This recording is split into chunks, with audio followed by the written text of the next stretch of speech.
সংকট পুঁজি করে যৌক্তিক মূল্যের চেয়ে দ্বিগুণ দামে বিক্রি হচ্ছে পুরান আলু। লাগামহীন নতুন আলুর দরও ঢাকায় কেজি 120 টাকা, বগুড়ায় 200। 200 টাকা কেজি। মুরগির থেকে আলুর দাম বেশি, নতুন আলুর দাম এখন নাগালের বাইরে। আমাদের জীবন এই 120 টাকা, আমার এই বয়সে আলু কোনোদিন কিনি নাই। আমরা মাল যে পরিমাণ দরকার এই পরিমাণ মাল বাজারে আসে না। মুন্সিগঞ্জে আমদানি করা বীজ আলুতে সিন্ডিকেটের থাবা। 14,000-15,000 আমরা পাচ্ছি না। 5-6টা হাত বদল হয়েছে, প্রায় 17-18 হাজার টাকার মতন হয়ে গেছে।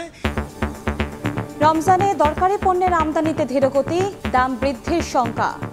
গতবারের থেকে এই বছর ডলারের প্রাইস বেশি, তার মানে ভোক্তা সাধারণ সেটার ব্যয়ভার নিতে হবে। আমদানিকারকদেরকে কিছুটা আমার মনে হয় যে উৎসাহিত করা, যাতে করে তারা আমদানিটা এনে আমাদের স্টকে রাখতে পারে।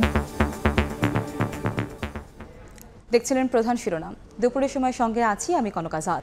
এবার অন্যান্য শীর্ষ সংবাদ। এখনো উপেক্ষিত শিক্ষা খাতের সংস্কার, ভর্তি, কারিকুলাম ও পাইলটিং নিয়ে জটিলতা, সমাধানে দ্রুত কমিশন গঠনের আহ্বান। পরিকল্পনা আছে জানালেন প্রেস সচিব। সিএসি সহ নতুন 5 কমিশনারের শপথ রোববার। ইসির ওপর আস্থা রাখতে চায় বিএনপি, কাজের মাধ্যমে সক্ষমতার প্রমাণ দেবে আশা।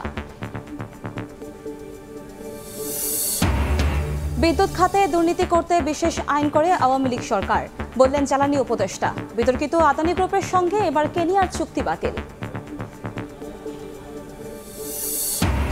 এবং বৃষ্টির শঙ্কা নিয়ে আজ শুরু Bangladesh West Indies test series. ক্যারিবীয় কন্ডিশনে চ্যালেঞ্জ নিতে প্রস্তুত মেহেদী মিরাজরা, টাইগারদের সমীহ করছে স্বাগতিকরা।